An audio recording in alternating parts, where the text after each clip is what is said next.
Welcome to He Did This to Me, the sports podcast from a father and son who happen to be mostly optimistic Knicks, Mets, and Jets fans. My name is Nick, a.k.a. Goody, and with me is my old man, a.k.a. the big guy, Noel. And just like his name, all we do is win. Let's get to the show. It's time to begin. The New York Mets open up their season today.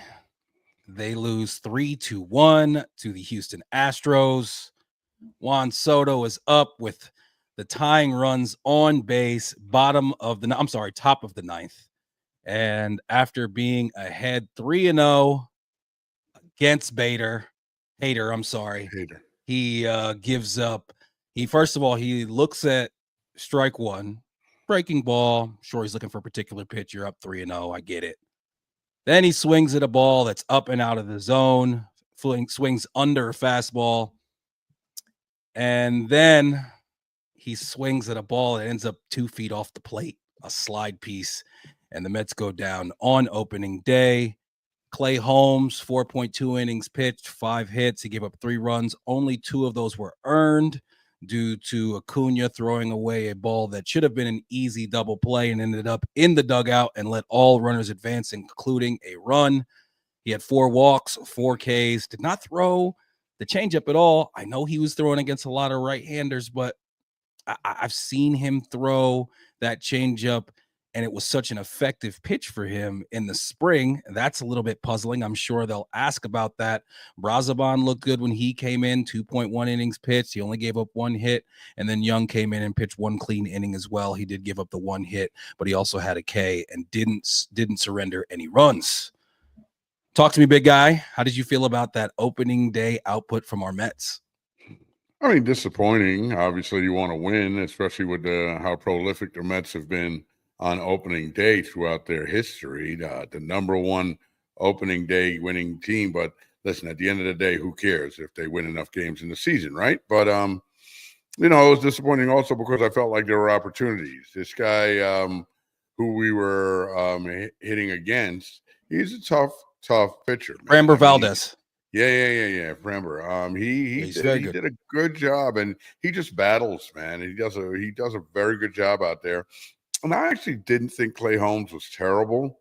I thought that he did pretty well. That error by Acuna really hurt him at a bad time. But other than that, I mean, he gave up some well hit balls, but he struggled and got out of most innings. I mean, come on, man. He gave up 2 runs. If we can get that out of him, but maybe another inning or 2 of length, But I didn't think it was terrible. Is my point.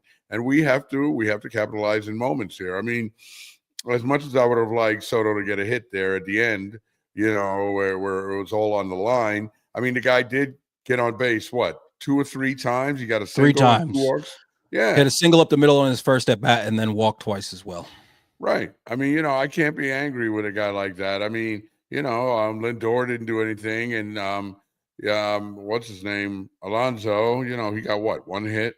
So anyway, we just need to get more timely hitting. But that was game 1. It'll be a long time before we're at all panicked or uptight. It was, it was just a game we didn't win today.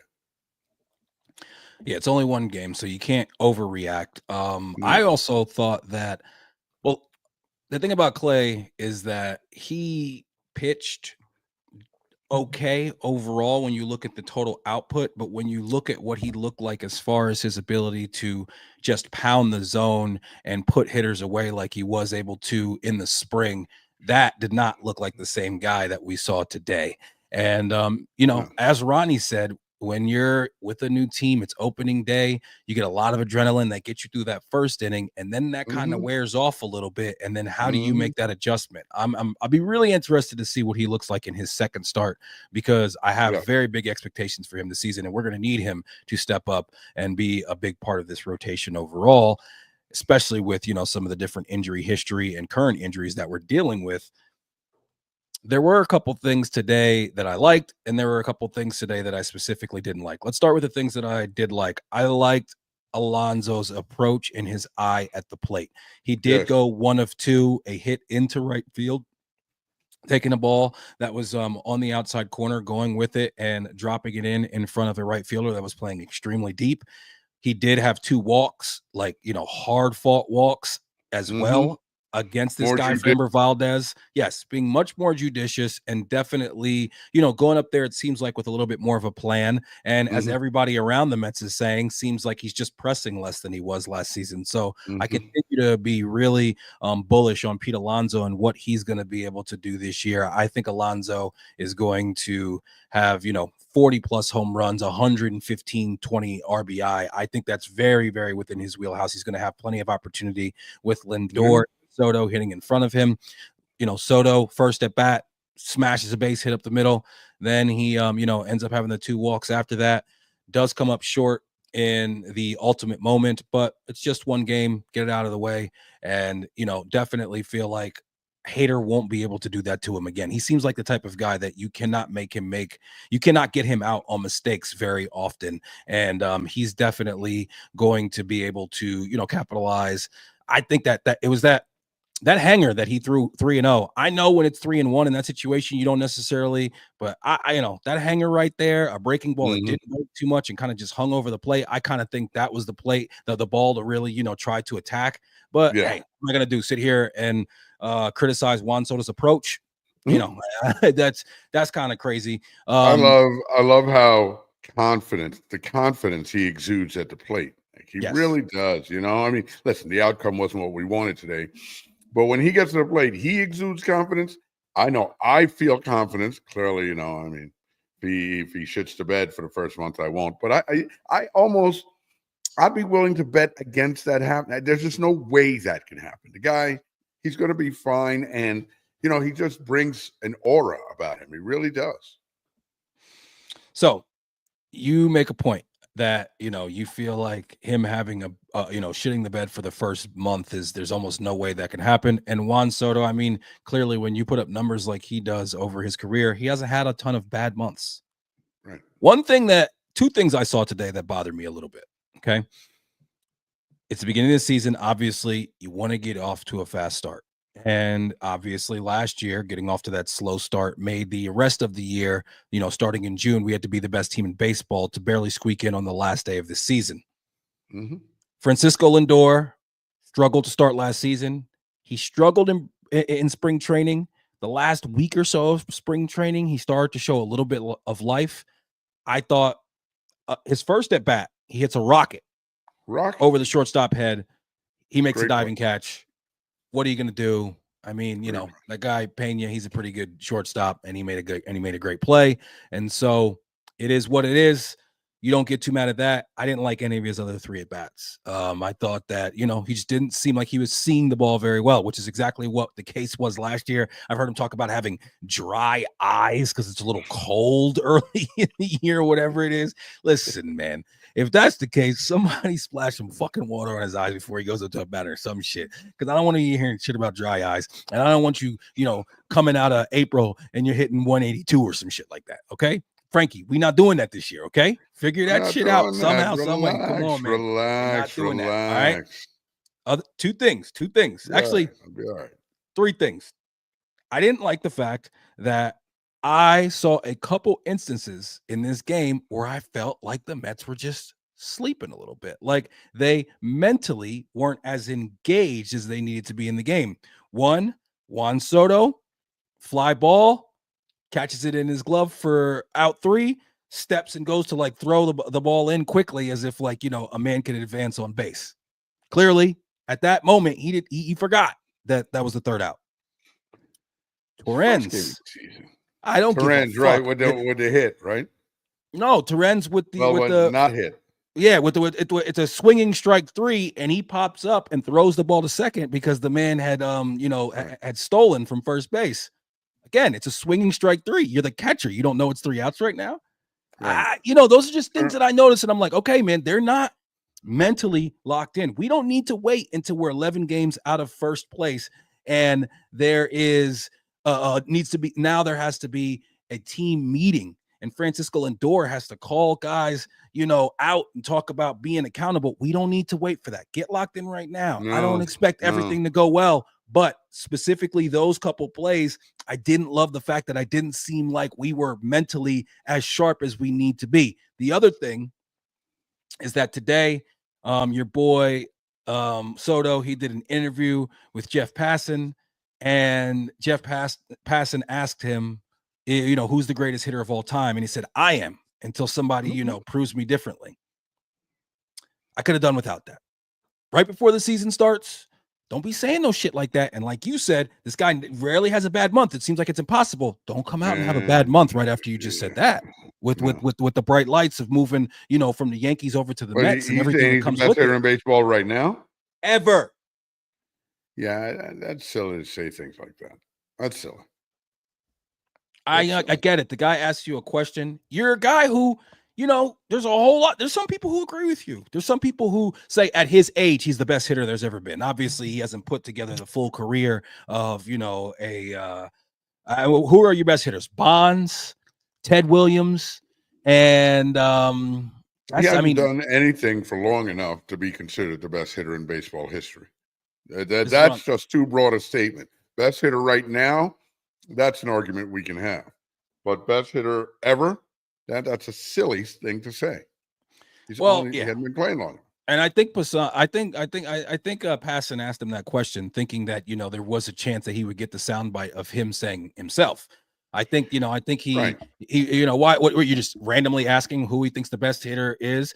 Best hitter in baseball. I mean, I really feel like that's a conversation. It's between like Willie Mays, Ted Williams, Barry Bonds, right?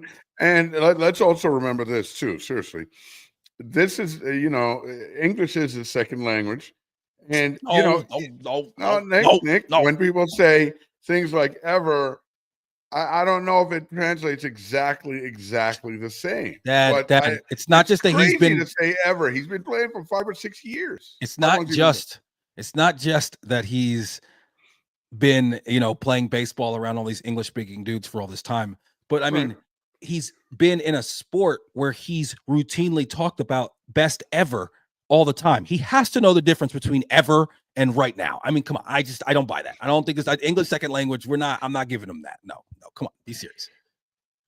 All right, fine. I think he was just like, some youthful hubris. Yeah, some hubris, all right. But I'm gonna need him to go ahead and get that base knock, or better yet, park one next time he's in that situation. But overall, man, you look at it, and that Nimmo at bat, man, in the 8th, when Nimmo comes up with the bases loaded, and after they walked 3 straight guys. I know we had opportunities, we just didn't get the big hit, and that was the difference in our season last year. If you look at the Mets, the hitting with runners in scoring position is the number one telltale. It's really in the MLB, it's one of the biggest stats. But for the Mets specifically last year, if you look at where we were at the beginning of the season, where we were at the bottom of the league, and then where we were at June on, where we were close to the top, and our record coincided with that. So it's going to be interesting because it's not like our pitching is going to be overpowering. And I think we got humbled a little bit as Mets fans today, because you saw what Clay Holmes was this entire spring training, and you're like, yo, maybe we're good. And then, he comes in, he gives you a start like a lot of our back end of the rotation starters did last year, where they were, 4, 5, throwing a lot of pitches, 89 pitches in 4.2 innings. I'm hoping for a little bit better than that as we move forward. But I thought the bullpen came in and did their thing. We just got to, got to get some big hits in some big spots. We have to win, Nick. We have to win. I'm going to say 3 out of 5, if not to say 3.5 out of 5 games where we only give up 3 runs. We have to win those games. Right. Correct. Exactly. I don't want to. I think it's a little bit much to say 4 out of 5 of those games, but when we only give up 3 runs, Nick, we need to be winning most of those games. So I can't really fault the pitching here. We had opportunities to win this game. We didn't get the hits. We got to do that. I mean, that's the team. The team this is. We don't have Jacob deGrom and Matt Harvey ain't walking through that door. Yeah, to use Celtics line, Rick Pitino. Yeah, you got Marte going 1 for 3. He also got robbed of a hit on a rocket that he sent to a shortstop, or was it third base? But yeah, overall, I thought that a lot of guys squared up some balls. Acuna, he didn't have the best day out in the field, obviously, with throwing that 1 ball away, and then at the plate, he did have that walk in the 8th inning. But other than that, it was a huge walk. But other than that, he went 0 for 3 on the day. And I know that they're going to try to platoon them. Yeah. I kind of feel like Brett Beatty, even against a lefty, might just be a better hitter than Acuna is. Well, they're both going to have a chance to prove it, and one of them will. How long do you think Mendy lets it go? How long do you platoon him? A month? 2 months before you go one way or the other? Within 2 months, you're going to have Squirrel coming back. So, that's going to be a decision that really has to be made at that point. Right. When Acuna threw that ball away, I immediately thought to myself, Squirrel wouldn't have done that. It's true. He wouldn't have thrown that ball away. He's very, very sure. Yeah, he's very sure on the when it comes to both his glove and his hands. No, definitely not Iglesias. Iglesias would have done a spin and thrown it and still right. He would have done like some Savannah Bananas type shit. Yeah. Right. And cartwheeled off the field while singing, "Oh my God." Yeah, Iglesias.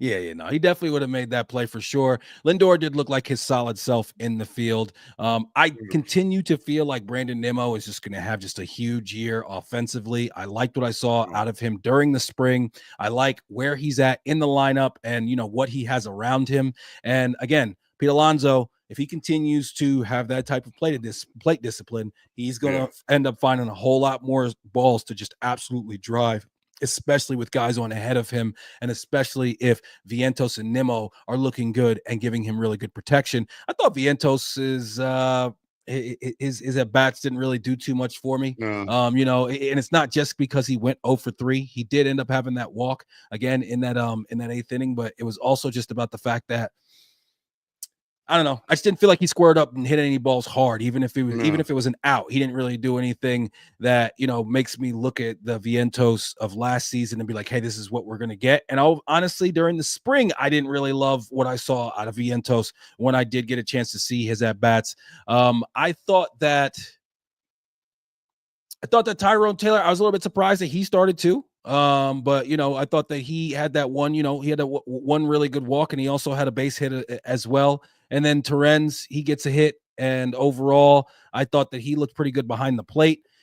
What a story would have been if this guy Sanger could have come in and hit the grand slam in his first at bat ever. But he just seemed to overmatch up there against Bader. But I'm sorry, Hader. I keep calling him Bader. Man. Vientos, man. This is going to seem really minor, but he just seems like really almost too relaxed up there, like a little smiley. Like I need him on edge. I need him worrying about losing his job in a way. That's what got him to where he got to. Not losing your job, but you understand what I'm saying? I do. I need that Vientos. I need that. He played well in the field. He's got a hell of a strong arm, but he'll figure it out. It's very early to be making any judgments. Arm is so strong.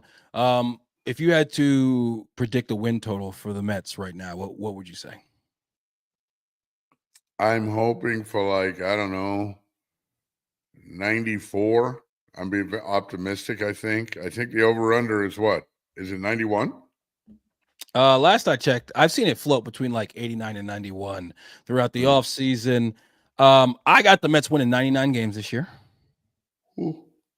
Remember, we won 102 not too long ago. A couple seasons ago, we won 102, and we ended up being the wild card that year when the Braves hawked us down. I got the Mets winning 99 this year. I'm also expecting a big time pitching acquisition around the deadline. And I just think that our offense is going to be elite. And I think that today you saw, even with us only scoring 1 run, you saw how we can put some innings together. And if we can, just get some of those big hits to cap them off, like Wilmer Flores did today. My boy Baum just texted me that he hit a go-ahead 3-run bomb with 2 outs in the 9th for the Giants. Our boy Wilmer continues to be clutch, man. I'm glad that guy has been able to carve out a major league, career for himself. And honestly, if you look at Flores as compared to most players of his caliber, the amount of clutch highlights he has are crazy. Go on YouTube and put in Wilmer Flores clutch, and I mean it's 5 minutes worth of highlights of him coming up with huge hits at the ends of games. So he's always had that flair for the dramatic. Happy to see Wilmer do his thing, and yeah, man, hopefully the Mets can come out and find a way to win this series. We know, especially at the beginning of the season, it's about winning series. You're not going to win every game, but you got to figure out a way to win these series. And then in the first just month of the season, we're going to see the Marlins, who are predicted to be the worst team in baseball 6 times. We have to take advantage of that. 4-2 Yes. minimum 4-2, and then hopefully we can do 5-1 or 6-0 would be obviously very nice. But yeah, man. Nice. Let's not get too crazy. I know tomorrow. No. Did the Yankees win? Did the Yankees win? I don't know. I saw they were up 2-1 last I saw. Yeah. That whether or not the Yankees won. Guy go deep first batter. Austin Wells. Their first 2 home runs that they hit wouldn't be home runs anywhere else. They wouldn't even hit the wall most places.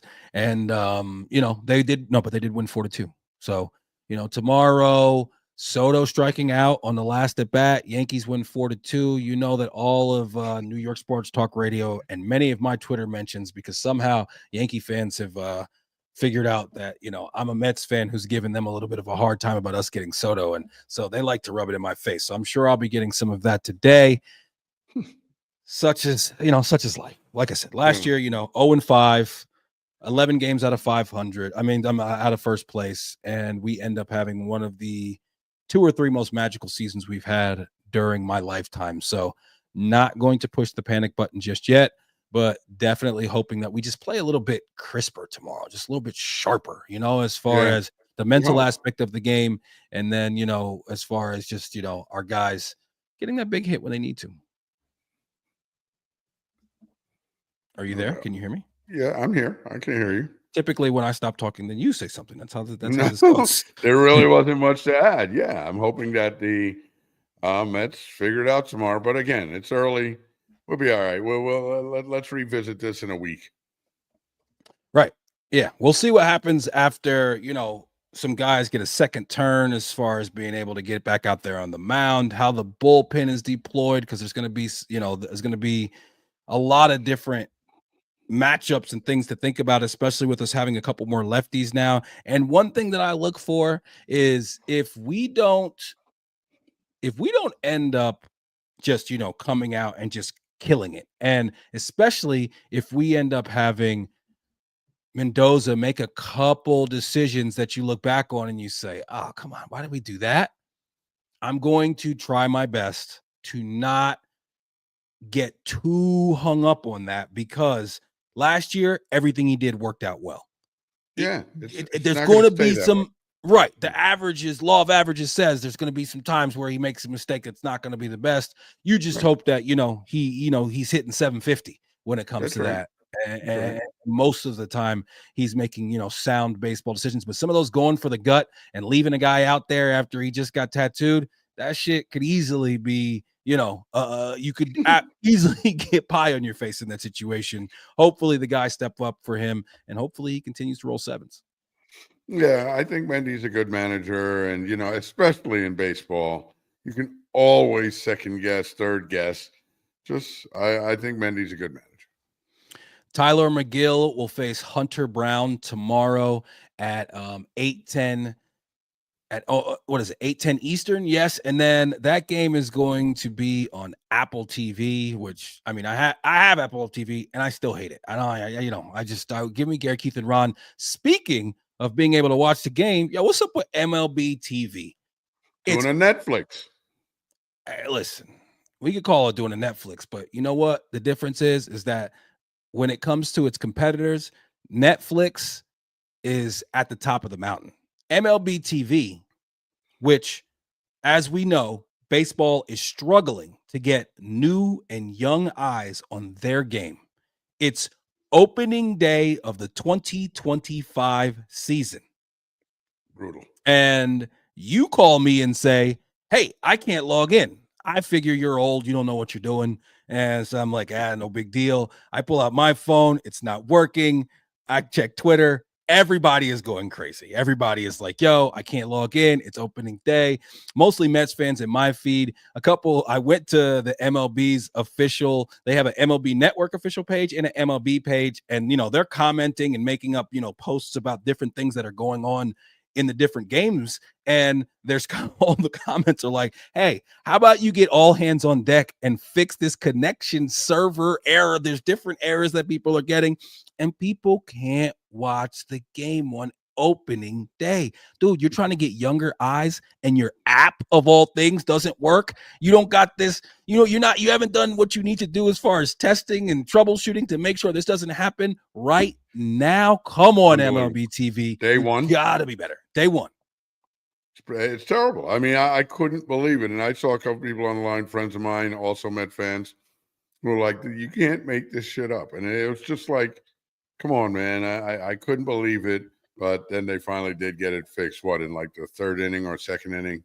Third inning. Yeah. I was forced to find other means to be able to watch the game on a Houston broadcast, which, it was coming in crystal clear for me. But I did want to hear Gary, Keith, and Ron, and I did want to watch it on SNY, and I did want to watch it not on my laptop, but on my television, and they did get it fixed in the third inning. But come on, MLB, y'all just poor form. MLB, they showed up late for orientation at a new job. Right. You know what I mean? Like, they walked in 30 minutes in and were like, oh, I thought it was at my bad. And, sat down in front with a fresh latte. Like, come on, yo, what are we doing here? You got to figure out a way to make sure that you don't let that happen. And, it's definitely not helping. If there is some young kid who's, trying to get into baseball and today was his first experience, not the best impression, Major League Baseball. No, and imagine if you're some person trying to watch baseball because, let's say, your kid is playing and you're trying to watch the opening day, and your kid is up to bat, you'd lose your mind. Yeah, that's brutal. If it's his debut, your kid's got to spring for it and have you in the building. But yeah, no, still, right. But there's circumstances. It might be your nephew, it might be your cousin. I don't know. I mean, somebody today went through that and was incredibly pissed off that this was happening. Yeah. I was pissed off thinking I was just going to miss Soto's first at bat as a Met, and he ain't no relation to me. Yeah, no, it's no good, man. No good. They got to figure out a way to, listen, if I'm Rob Manfred, I somebody's got to give me an explanation that really, really makes sense. There has to, so you got to tell me some shit. A bald eagle flew into a tower or something. I don't know, something. Like, there's got to be some real explanation about that. You can't just say like, oh, well, we kind of didn't anticipate this. No. It can't be no shit like that. No. They've done this for how many years now? I mean, what? It wasn't like there was a double of enrollment today. Like the Netflix thing, they were overwhelmed because they never did anything like that before. MLB does this every season. Yeah, but the thing about Netflix with that is, though, Dad, is that, okay, I get that excuse the first time, but they've had that issue with a few live events now, more than just Netflix one. Has? Okay, yes. I didn't know that. They've had it with more than just one live event. So, and obviously they have all the capabilities. So I don't know that why they haven't figured it out. But as far as MLB today, a lot of people did say that last year was the first uptick for baseball as far as viewership and as far as just overall interest in quite some time. Did that lead to more subscriptions going in this off season? And then today the servers are now overloaded? I don't know. But it seems they like ought to give away a free week or something. I put on Twitter today. I actually went on MLB's official MLB site. Their where are my tweets? Yeah, where they actually have, because they have an MLB site and they have an MLB TV site. And I said, I went on there and I said to them, like, listen, guys, you should refund us all a month's worth of our subscription for ruining opening day for millions of the dwindling fan base you still have.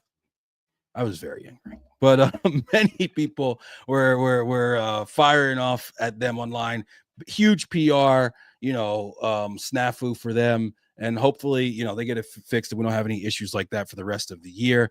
We got quite a few eyes on us right now. If you are one of the people that is in here weekly, please come to the chat, say what's up. If you're new to the chat, if you're new to the page, you're new to the channel, hit that like, hit that subscribe, come in, tell us where you're from, Tell us, what brought you here, and tell us how you feel about that Mets loss on opening day. Really appreciate all the love as always. Our Knicks are now sitting at 47-27. They are 3 games ahead of the Pacers, 4.5 games behind the Celtics in the 3rd spot in the Eastern Conference. Last night, they came out looking pretty good. Came out hot. But the Clippers and James Harden, they end up beating the Knicks 126-113. Knicks seem to run out of gas. They have another point guard go down, already missing their captain, Jalen Brunson, missing Deuce McBride, and now Cam Payne sprains his ankle, stays in the game, has a good first half, but then he goes down, is unable to come out for the second half, and has already been ruled out for tomorrow's game against the Bucks. And yeah, man, the Knicks continue to kind of just tread water since Brunson has been out. What are they, 4-6 since we've lost Brunson? 4-5, I thought. I thought we were 4-4 going into last night. Okay, I thought we were 4-5 going into last night, Maybe. but I could be wrong. But yeah, man, Tibbs has been under fire quite a bit in the last week, specifically around the second half of the back-to-back that we lost to the Hornets last week, where we ran an 8-man rotation. And, our guys looked absolutely gassed, and we were talking about being tired the game before that due to the travel. And that got a lot of people really fired up, really going and getting their tiki torches to come out and, an angry mob for Tibbs. Tyler Kolek, for his first 2 games where he gets real minutes after Deuce gets hurt. Deuce is out with the groin. He looks like he's going to be out now for at least a couple more games. Tyler Kolek is distributing the ball. At one point, he's got 25 assists with no turnovers. And then yesterday you saw in the second half when he was forced to start because Cam Payne was injured, that third quarter is when we really got outplayed by the Clippers, and specifically they were going at him defensively, and he, turned the ball over here and there. Doesn't really have much of an offensive game as far as creating his own shot, and sometimes his lack of aggressiveness hurts us. And overall, the Knicks kind of just feel like they're, like I said, treading water, trying to stay afloat until Brunson gets back. Talk to me, big guy. How are you feeling about our Knicks? Yeah, we're having a tough time of it without Brunson. I mean, obviously, Nick, I've been saying all year, I don't think this team is championship timber just yet. And I don't think that because I don't think we have the personnel. I think that, people get upset. People see how well we did last year, and people expect a natural progression to get better. It doesn't always work that way. It's not always 1 + 1 = 2 in sports. So people are going to get upset, and I think Tibbs is going to catch the brunt of the blame. I don't think he deserves it. I think he deserves some of the blame. But I think he's going to get the brunt of the blame, and I think that's going to end up possibly in him getting replaced in the offseason, especially if they lose in the first round. And I just think we need to be very careful with that because I think we need better players, Nick. I don't think we're deep enough. Like without Brunson, man, it could look great for some games against some teams, but other teams who know how to defend and how to score, we don't have answers in a tight game offensively. We don't have the players for that. I like this guy Precious, but I think that he's lacking in a lot of ways, Nick. Listen, I think there's a chance that we make some real changes in the offseason, man. What are real changes? Well, suppose there was like a Bridges and a Hart going and something else, and you get back something like a Devin Booker. I mean, Bridges, Hart, and I don't know who else, maybe Mitch too. Nick, I looked at a guy like this guy Zubac last night. And as much as I like Mitch, holy smokes, this guy Zubac gets just as much offensive rebounds, and he's 1,000 times more gifted offensively. Where if he gets the ball, he can put the ball in the rim at a pretty high rate. It's not a crapshoot, Nick, we need more active players like that. The thing is, as fans, we fall in love with certain guys. These are our guys. They've been with us for 6 years and all that. And I like Mitch, but he is limited. I like Precious. He hasn't been with us that long.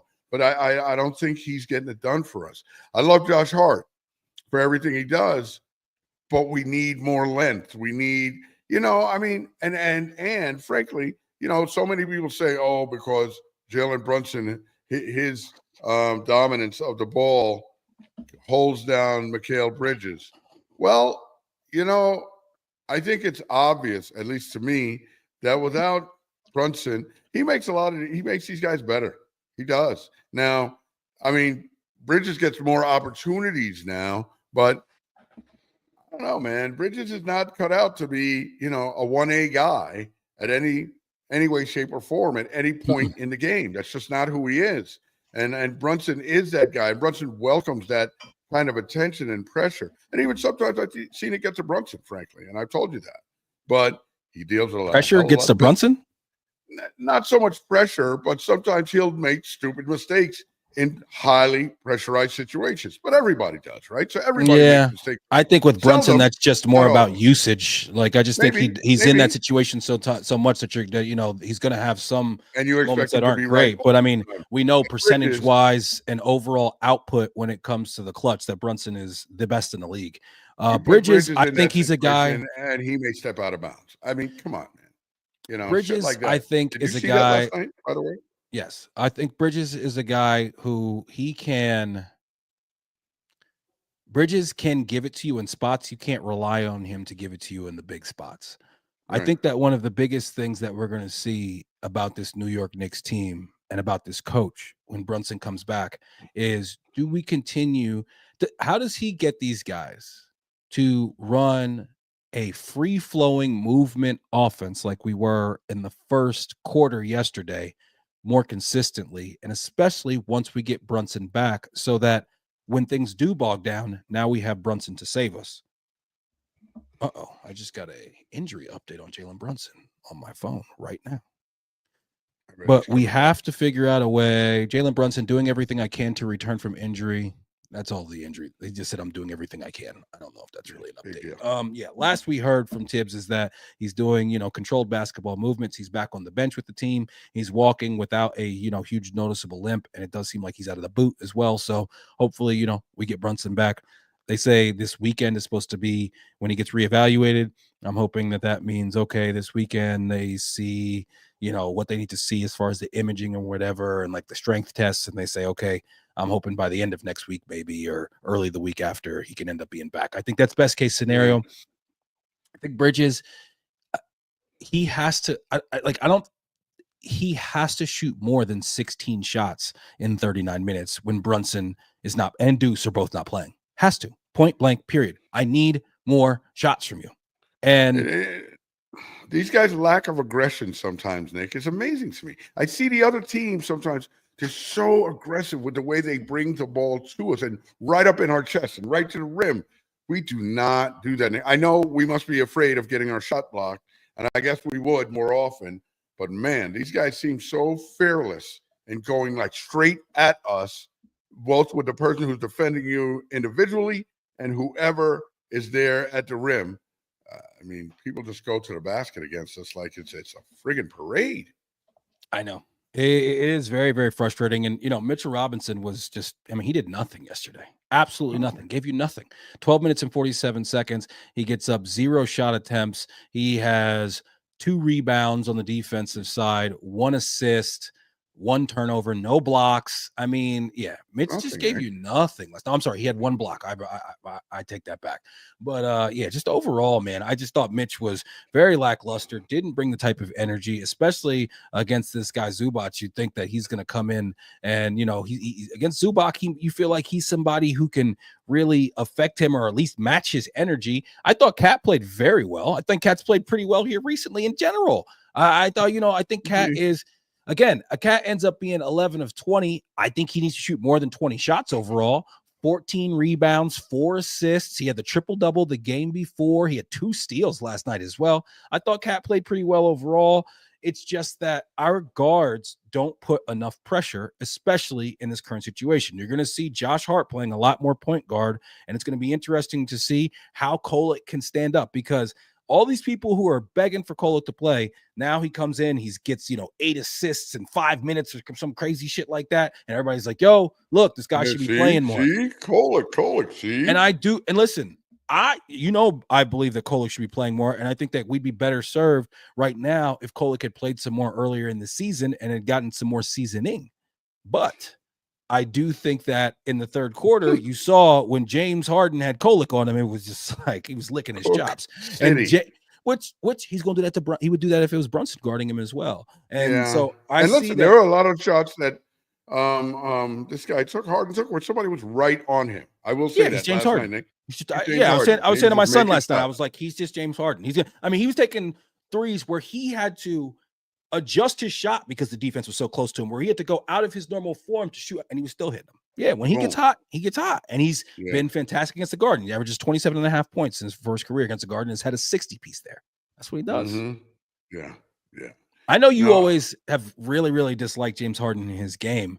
I've gained some respect for him this season and the way that he's played in in LA and the way that team has performed, and he's stepped up on the defense. I saw him yesterday putting more effort into defense than I typically do, and I think a lot of the credit has to go to Ty Lue. The way that team plays defense on a nightly basis, and the way that they really attack the deficiencies of a defense and hunt their strengths on offense, that's Ty Lue, man. That's good coaching. No, he's done a good job, and Harden has done better. I see him playing better ball this year. He's not taking as many of these stupid shots and just kicking his feet out, which was annoying. And he's just playing better ball, Nick. So I do appreciate that. As far as a lot of the players with the Knicks, like, okay, Kolek, he's a good player. He's a good young player and all that. But Nick, people say they want to see him. He was getting cooked in that third quarter. He's going to continue to get cooked on the defensive end, even worse than Brunson. It's not going to be all roses and daffodils. We're going to see chinks in the armor with these guys when they play more minutes. I feel like Kolek, like I said, good young player, but he needs a lot more. And we say, if he had played more earlier in the season, maybe we'd have two more losses. I don't know. What I'm saying is that people always want to see these guys. And then when we see these guys, we see they're maybe not as good when they get quite as many minutes. But even being cooked in that third quarter, Dad, overall, Kolek has looked very good these last few games. No, he has looked good. But he's a next level passer. He's not just a person who he sees that the guy is open. His passes are like, they're not only on time, but they're to the perfect spot. In the previous game, there was a pass that he made to Mikal Bridges, where Mikal Bridges was like coming off of a down screen and kind of making a curl towards the baseline.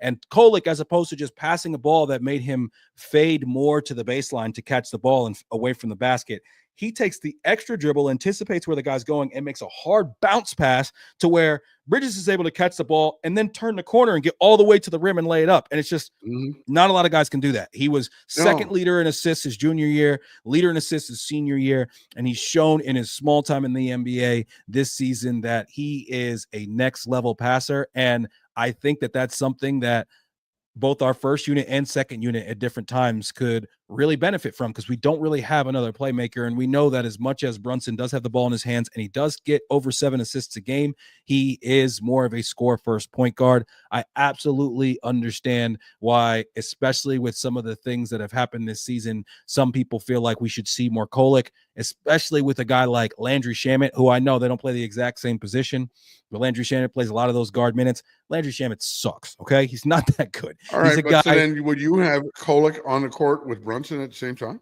Yeah, I would love to see that. I think you think defensively we're not getting smoked? It's the same difference as having he's not that much worse defensively than Cam Payne is. He's just not.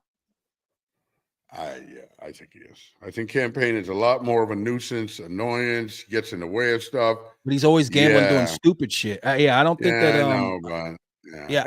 I think. I think Kolek's getting minutes now, and we'll see him keep getting minutes. I think we'll see. I think he could take some of Landry Sham. Some of what's his name, campaigns minutes. I wouldn't care about that. That would be fine with me. But that's what everybody's been asking for. That's all anybody's asking for. Nobody's asking for that has been the main thing. This guy, it's not like this guy campaign is lighting it up all the time. Does he come in and sometimes light it up? And can you catch lightning and hook it with him? Yes, I know, but there's a whole lot of low lights mixed in with those. And a lot of people, when they look at our guy, Tyler Kolek, they say, just let him steal a couple of those minutes. And then depending on who's playing better at the moment, ride that guy out. I just overall, as we know, the minutes conversation this year, it's not like previous years where it's just been like, oh, this is a crazy narrative that always follows Tibbs. It's not fair. There is some credence to it this year, as far as some of the decisions that have been made, especially second halves of back-to-backs, late in games where Rick Brunson has to go over to Tibbs and ask him to empty the bench late in the game, and Tibbs is sitting there, in his typical Tibbs face and kind of just like makes a movement, and then he still doesn't get Towns out for another couple minutes. There's been a few of those moments this season, and I think that they're just, what? I think that people overanalyze it too much and are beating this to death. I mean, it's just like, no, he keeps giving us reasons. No, that 8-man rotation against Charlotte was absolute garbage. There is no excuse for that. Putting Karl Anthony Towns back in that game when we're down by 18 and he's already hurt his knee against the Celtics. No explanation for that. And the multiple times at the ends of games when the game is well without of reach, the other team has already called off the dogs, and we are letting our starters continue to stay in. There is no explanation for that. I'm sorry. You know me. I'm pro Tibbs, but I call it how I see it. And there's been too many glaring explanations that he's given that have given the minutes police real, actual, tangible evidence that he plays people too much. All these guys who used to play in the NBA, all these, they're not all wrong. Mikal Bridges is not wrong. Okay. I don't know what you want me to say. There's nothing else to say. It's been said. OG Anunoby continues to be an offensive force. He has really, really ticked up the offense like these last 10 days or so. It seems like all of a sudden he figured out a way to be able to finish in the paint, which seemed like something that was I know you and I get so frustrated with this guy sometimes, and his overall hands and what he does when he gets in there, especially if he has to take more than one dribble. But these last couple games, Dad, he's had some really nice finishes in the paint, I must say. I know, Nick, but let's not get carried away with this guy. In fact, I think talking about it's a bad idea. It's just, come on, man. This guy, his hands, as soon as he gets into the paint, Nick, his hands are like, I don't know, man. I don't know what's going on. I don't know if he can. It's like his hands are all of a sudden like super puffy, like he couldn't make a full fist. It's like he's wearing Mickey Mouse gloves. Something, yeah. His hands are puffy like the Pillsbury Doughboy. Yeah. I don't get it with this guy sometimes, but I love his energy. I love the way he plays, and he's really come up big for us in some of these games, but he can be a little frustrating and an enigma at times, and his game going to the rim is just like infuriating at times. How many balls he tries to release at like what if essentially is like he's trying to release the ball at shoulder height, and somebody like El kabongs the ball to the ground. It's like, what are you doing, guy? What made you think that would be successful? I don't get it sometimes, but he's a good player. I don't want people to think that I'm down on OG. I'm not. It sounds like you're a little down on OG when he's playing the best offense he's played in his entire career right now. Mind. He can be so good, and then other times he does stuff, and you're just like, what are you doing? What are you doing? Playing the best offense of his entire career right now. Yeah, he's hitting threes highs in everything. In everything, including if he finishes out the season healthy, games played. Listen, I think you're being a little bit. He's got a chance to defensive player first team. Definitely, he's got over 65 games, so he qualifies. Now let's talk about this though defensively, because this is something that's driving me nuts about this Knicks team. And I thought last night against the Clippers there was a bunch of glaring examples of it. Yo, what is the deal with our guys helping for no reason and putting our entire defense out of position? Even OG at one point yesterday, he goes to help onto Ben Simmons and then leaves Kawhi wide open in the corner for three. Ben Simmons got past the ball. He fumbled it for a second. So OG, Right. I think, was thinking that he was going to be able to come up behind him and snatch it. But then Ben Simmons picks up the ball. OG's only halfway in between them, and he just kicks it to Kawhi, and Kawhi hits a wide open three in the corner, the easiest shot in basketball. And it's just like, and I saw multiple times yesterday where a guy's playing defense, he's holding his ground, and somebody comes over to help when I don't really think it's needed, and that ends up in either one or two passes and a wide open three.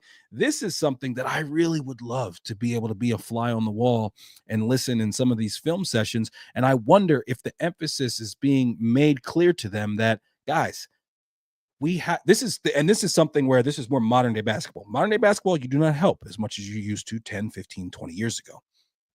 Why? Because nowadays everybody on the floor can shoot a three. And if you help like that, you're going to get yourself in a place where you're rotating. And if the other team can swing it well enough, they're going to end up with a wide open three. Quite often, it's going to be in the corner. This is made crystal clear by the fact that the Knicks defend the three percentage-wise worse than anybody in the entire NBA. I don't understand why the continued helping for no reason is just, it's always an issue for us this season.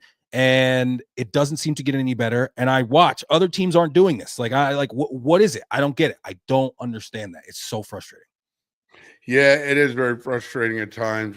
Nick, I sometimes I feel like we help because, once again, Nick, I feel like guys beat us off the dribble and get to the rim so much easier than we can do against them.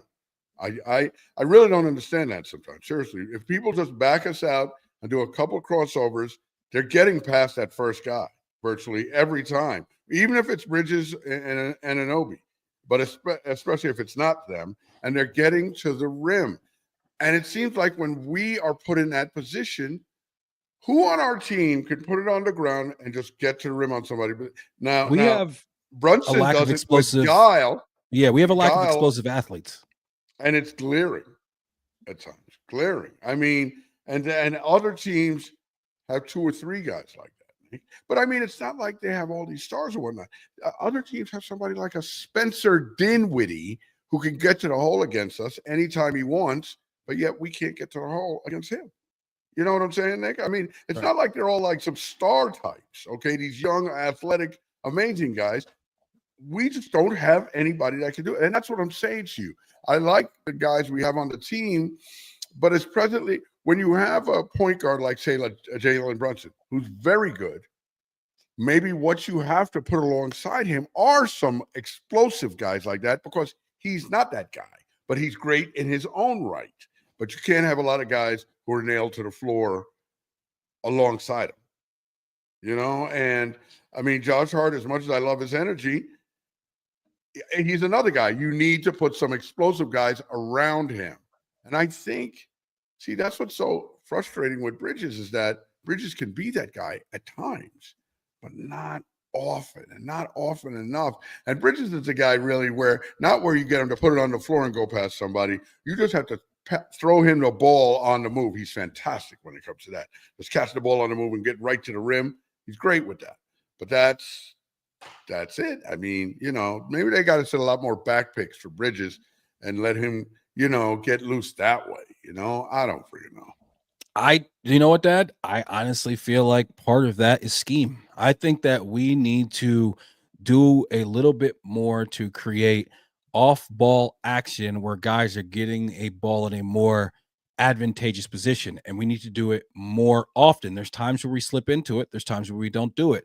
Somehow the coach has to get through to the guys that we need to run more motion-friendly offense more often. And it just doesn't seem like we've ever been able to capture that for even 4 quarters this season. It seems like sometimes we do it for a quarter here, a quarter there, but we don't even put in even some of these games where, there's a couple games ago, we had 39 assists in a game, 40 assists in a game. There's times where it seems like we get bogged down. And I know that in today's NBA, that's kind of, what you're going to see across the league. But I feel like really we need Shamet and we need Precious upgrades at both of those positions.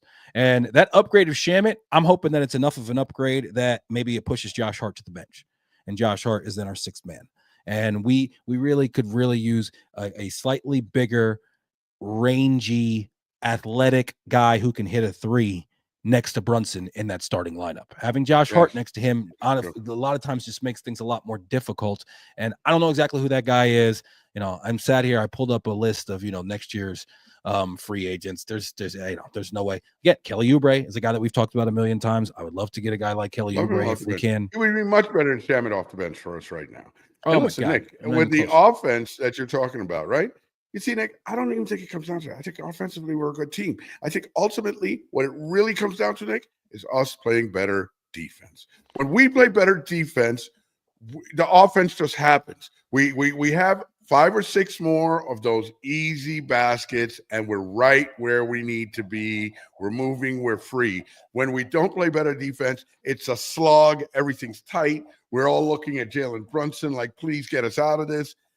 It all starts and ends with the defense. If we play good enough defense, everything else takes care of itself. And when we're a step behind, a step slow, and bad body language defensively, it ruins everything else. Ruins it. And we just cannot overcome that. We just can't. I agree with you there. How do we fix that? I think, Nick, some of it is, like you said, we need a taller, rangier guy and stuff like that. Some of it is, sometimes, Nick, I don't blame the guys like a Josh Hart when somebody just goes by him. He can't do it. He cannot laterally guard these guys. Now, part of that is not just him laterally guarding people, but you can get up, be a little more aggressive if you feel like the defense behind you is doing better. There's been a couple times with Mitch where I felt like he's helped us that way. It hasn't been that consistent since he got back. And frankly, where most of the time is Karl-Anthony Towns minutes. And Nick, like you said, you thought he played well last night. I thought he played pretty well offensively, Nick. I thought he played okay. Nick, there were so many times I watched this guy defensively and rebound-wise with this guy Zubac, where it was uncanny how much this guy was just, and now that's what disturbed me too, especially rebounding wise, where he was not getting it done. And then at times, Zubac just getting the ball away from him offensively and then just laying it up. And Karl-Anthony Towns just with a look of chagrin on his face, running back down the court. It's just not who he is in certain ways, Nick, down there. And I like Karl-Anthony Towns, but I have to say, I did think this. I think we're going to see more of this going into the postseason. I think the bloom's off the rose a little bit there, Nick. We were in an absolute love fest with Karl-Anthony Towns there for a couple months early on. It was great, and it is still great at times, but we do see some of the issue is with him in that, defensively, and I know he's been great rebounding, Nick, but defensively, he lacks a little bit. And sometimes on a big rebound, like I saw at least one last night where somebody got a rebound over him and then they put it up. And then the next shot came off, and it went over him again. He didn't, between the rebounds, engage the guy behind him and push back and get on him. He just stood there. And he watched it go over him again, and then the guy got it and put it in, and that was a chagrin face. You know what I'm saying? And that type of thing just kills me. So as far as Towns last night, I thought a lot of times I saw there was times where he went to affect the shot, and then no one came down to help the helper, and it ended up in offensive rebounds. The Clippers did have 13 offensive rebounds. I know exactly what you're going to say. You're going to say it's not all about stats. I mean, he had 34 and 14 last night, and he had 14 rebounds. So what? We felt like he should have had 18. We should have 20. That's not it at all. At the end of the day, I think that Karl-Anthony Towns, when he has 34 and 14, Zubac is a really good player in this league. He's having a really good season, definitely a level up season for him. And, I think that he creates havoc playing against most centers in this league, especially with his offensive rebounding and his just overall activity in the paint. I thought that Karl-Anthony Towns, not just last night, but here recently, has been fairly solid. As defense is never, even when he was playing great at the beginning of the season, I thought that his overall, ability to guard the paint has always been something that's been a glaring weakness of his. And we were all saying, hey, we can't wait till Mitch comes back. And overall, as a team, the defensive numbers and the defensive rating have been pretty good since Mitch has come back. I think that last night and here recently, Karl-Anthony Towns has been, holding his own both on the rebounding and defensively. I think he's been a little bit better, but he's still not good. He's just, he's not a good defender.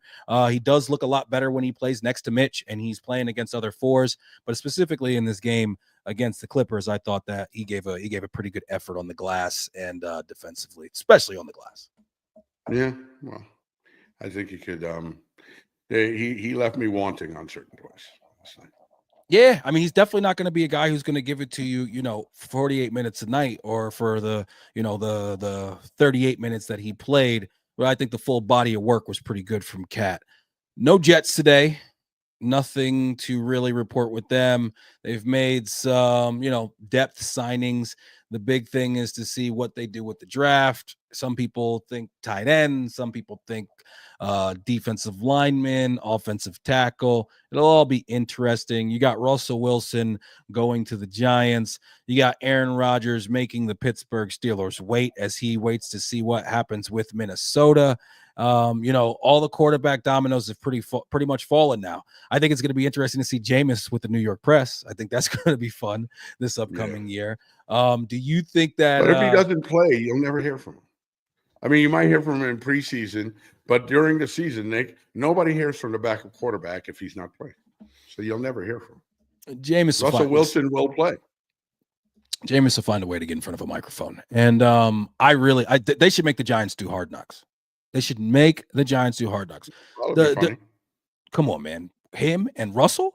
Just the juxtaposition of those two and some of the different conversations that are going to be having. And especially if they end up drafting Shador and you have him in the room too. Come on, man. You got to drop in for a visit. Yeah. It'll be very interesting. I'm very interested to see where Shador ends up. Because, I feel like the Giants, I don't see how they could pass on him. It's hard, though. So today you got a chance with Travis Hunter, too. I mean, you should take Shador. I mean, look, he's a quarterback, right? But, man, this guy Travis Hunter, man. Ooh, man. I don't know. Somebody's going to pass on him, and that could be man, he could be an all-world talent. But so could Shador, right? I mean, I think that he's going to be mainly a corner who plays a little bit of wide receiver. And I just, I think that that's just only so valuable. I think you have to just keep rolling the dice on quarterback until you end up, you end up hitting. You have to, because no matter what else you do, no matter what else you add, until you hit there, you're not going to be a perennially good team in this league until you not just go out and find a quarterback, but to be a good team for, years, you got to draft one. And if I'm the Giants and I have the third pick and this guy's sitting there, Deion's son, you got to take a shot. Take a shot. If you miss on this one, you miss. But hey, at the end of the day, if you let this guy slip past you, and all of a sudden he goes somewhere where else and he blows up, that to me is the biggest risk. So if I'm them, I'm taking him all day, every day. I hope somehow he falls all the way to 7 to the Jets, though I find that very unlikely. Biggest sports story here recently has been a bit of a drama-filled back and forth.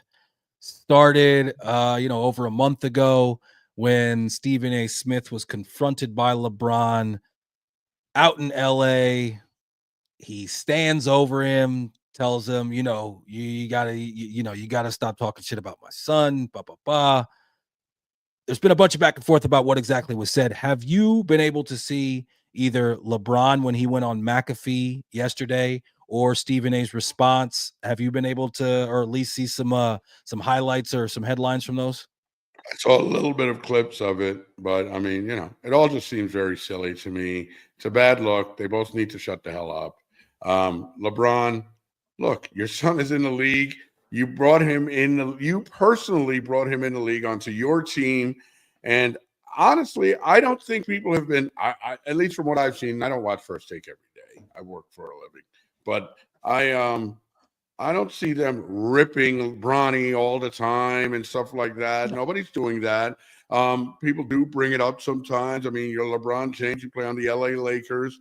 You know what? Honestly, I told you this a year ago. If you're going to bring this guy on the team, on your team, you know, LeBron could be very sensitive about it, whether it be in the locker room or not, and blah, blah, blah. Yo, LeBron, you got to get over that. And Stephen A., I mean, listen, I don't.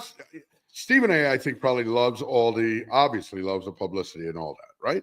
But I don't think LeBron had to confront him there on the court. He could have contacted Stephen A. anytime he wanted. If LeBron said after the game, hey, through channels, can you ask Stephen A. to meet me out in the parking lot, to meet me in the locker room, to meet me wherever, in the men's room? He could have done it. To do Stephen that on A. the said court, as much. of course he did. And to do that on court was very drama queenish. You know, it was just totally unnecessary. And it's not a good look. And it's, you know, you wonder if it's all planned or contrived, but it's just silly at the end of the day. Give it a rest. I mean, what, man? Your son's an NBA player. You better hope somebody is talking about him. You know what I'm saying? I mean, the alternative is ain't nobody saying a word about him because he'll be a forgotten man if he was playing for like Portland or some shit on their team. You know what I mean? So this is what you wanted. You got it. Just deal with it. He got in the game, like scored 17 points at 35 in a G League game. 39. You know, if you weren't talking all of this bullshit, people would actually be talking about that with him. You know, that would be news. That's my thought. I don't think that anything LeBron does isn't calculated. Everything he does is very calculated. His way that he approached Stephen A., how he did it, when he did it, his appearance on Pat McAfee, all of it is very calculated. As you said, Bronny recently has actually given you some reasons on the court to talk about him. 17 points in the game with the Lakers when he got in late in the game. Not quite garbage time, but you know, not when the game was really in the balance. And he also had a G League game where he had 39. So, and I've been recently, you know, his G League play has had a bit of an uptick here recently. Just, you know, in the different highlights and the things that I've seen, and also in the overall output and the statistics. I think that Stephen A. has gotten a little heavy-handed. He responded to LeBron, which he had to respond. Once that's on tape, you have to respond. You can't say nothing the next day, right? And I agree with Stephen A. when he makes the points that I'm not talking about your son. I'm talking about you as a father and the fact that you are putting unnecessary, just overall pressure on this kid. I also feel like he makes the very good points that, you know, LeBron, before his kid was even in the league, was saying things like he's better than some guys in the league right now. LeBron also made the comment that if you want me, draft my son. So, okay, listen, at that point, I agree with Stephen A. Now, if LeBron wants to say, I don't care what you feel like, you don't need to be talking about me as a father. And LeBron's point on McAfee, which I watched the entire thing, it was fascinating. There was a couple things in there that I thought were kind of wild that he said overall, but it was very, very fascinating. A guy with that type of mind, and obviously one of the 3 or 4 best players in the history of the league, whenever he sits down for an hour and kind of talks somewhat unfiltered, you know, LeBron comes in. LeBron's not the type of guy who comes in and just he comes in with like parameters about certain things and says, hey, we can only talk about this or that. You know, Rich Paul was on McAfee last week. I'm sure that was the beginning of, you know, getting the ball rolling on this LeBron appearance. And, you know, Pat McAfee continues to just level up and get even more relevant, you know, when it comes to him not only getting the gets and like getting the big people, but he puts them in a space where they feel it feels comfortable for him. He does. He's very, very good at that. And I think that honestly, from LeBron's point of view, he's like, not only am I going to go on and be able to talk about this entire situation, but I'm going to do it with his number one competitor, with the guy that, you know, at ESPN, everybody, you know, thinks Stephen A. is the king, but there's a whole lot of people saying that Pat McAfee is coming for him. Now, Stephen A. just got his money. And Stephen A., at this point, it's not just some writer, okay? When Stephen A. says something, it matters. It gets attention. Stephen A. is obviously the biggest personality in all of sports, whether you like him or not. My biggest thing that I took away from, LeBron on McAfee and then Stephen A's response today in the clips that I did see were, guys, man, I get it. You guys don't like each other clearly. Okay. You guys, for whatever reason, have been bumping heads, and now it's actually come to a head. Stephen A today says he feels like a lot of it has to do with the fact that he ranks LeBron second, which I don't understand how anybody gets upset about being ranked number 2 all time ever. But you can tell that LeBron does have kind of a weird thing when you watch him talk about Jordan and McAfee.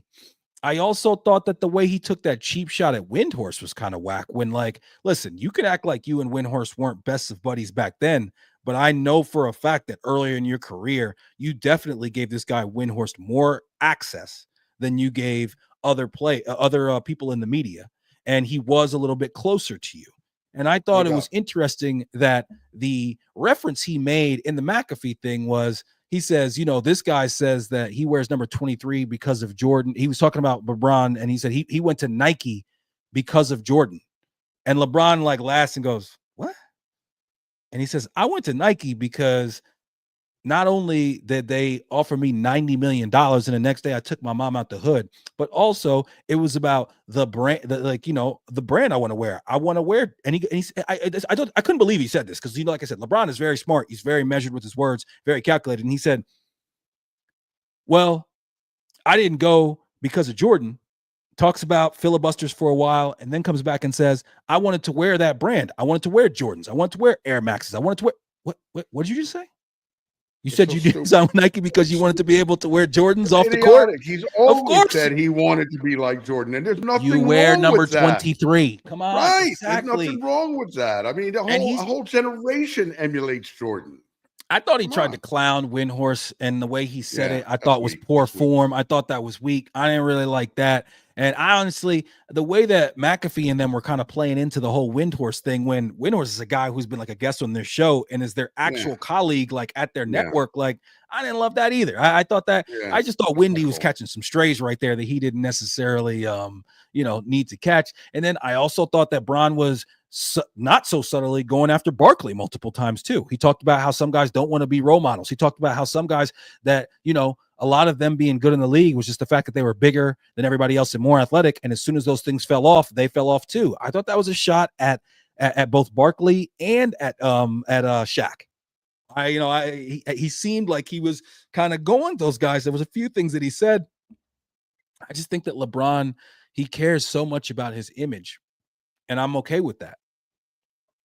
But also, dude, you sat there and you screamed on this guy, and he continues to make these specific points about why it is not me going at your son, but me talking about you. And then LeBron comes back with these general statements like, well, I got to protect my household and everything. No, I want to hear LeBron, since he wants to talk about it so much, respond directly to the fact that you said your son was better than some players in the league back when he was still in high school. Your son made the McDonald's All-American team when there is absolute no metric, no rhyme or reason to the fact that kid was a McDonald's All-American. He wasn't the best player on his high school team.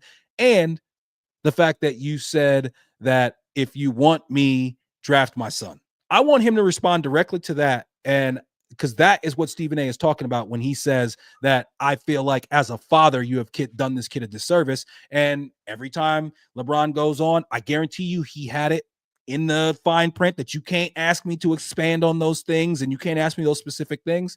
And I feel like that's a bit of a cop-out. I think Stephen A is meeting him head on. I think the whole thing that Stephen A said was funny because he keeps saying that everybody, like LeBron says he punked him. And he says, listen, if he would have hit me, I would have fought back. I would have swung back or whatever. And then, he says, I obviously would have got my ass kicked by LeBron, 6'8", 250, whatever, blah, blah, blah. But then LeBron goes and he posts the picture, the video of Stephen A with those punches when Stephen A had to throw in the disclaimers that he had 2 torn rotator cuffs at the time. Maybe that's why he was throwing those punches like that. And the fact that he's been working on himself and his body a lot in the last year, and it would be much better if he had video now. I thought that was hilarious that Stephen A felt like the need he had to share that. But LeBron, again, Yo, when you go and you post that, you're not getting personal. So what? So this guy's getting too personal, but you're not. Come on, man. At the end of the day, yo, if you're gonna come at him like that and you're gonna talk about these guys in the media the way you do, he was talking so much yesterday about how these guys in the media, they talk about us and they don't have, they don't just keep it basketball and blah, blah, blah. Yeah, but now you're talking about them and you're not just keeping it about what they do as far as covering sports. You're talking about them personally. So I feel like it's kind of a soft move by LeBron to call these guys out and talk about them the way he does, but then get so butthurt when it happens to him. I think it's all crap. I don't think it's that big a story, but I think they're making it more of a story than it is. And I think, honestly, Nick, ultimately, if you could archive this, there will be some big reunion interview at some point down the line where they'll get together and then hug it out. Probably. I mean, they're not stupid. It'll be worth money, so they'll do it. But I think honestly, this could be a Jordan versus Sports Illustrated situation. Right. But honestly, if that's the case, I just don't think it's I don't think it's anything. I really don't. I don't care. But people seem to want to talk about it. I get that. A lot of people want to talk about it. I just don't think it's that interesting. It's a non-issue. Catch us every week on YouTube or wherever you find your podcasts. Please follow, like, comment, and subscribe, and make sure you hit that notification button on all platforms. Really appreciate all the love. You can find us on all socials at Nick on Knicks. That's N-I-C on Knicks. Love you, big guy. Love you, kid. Yeah.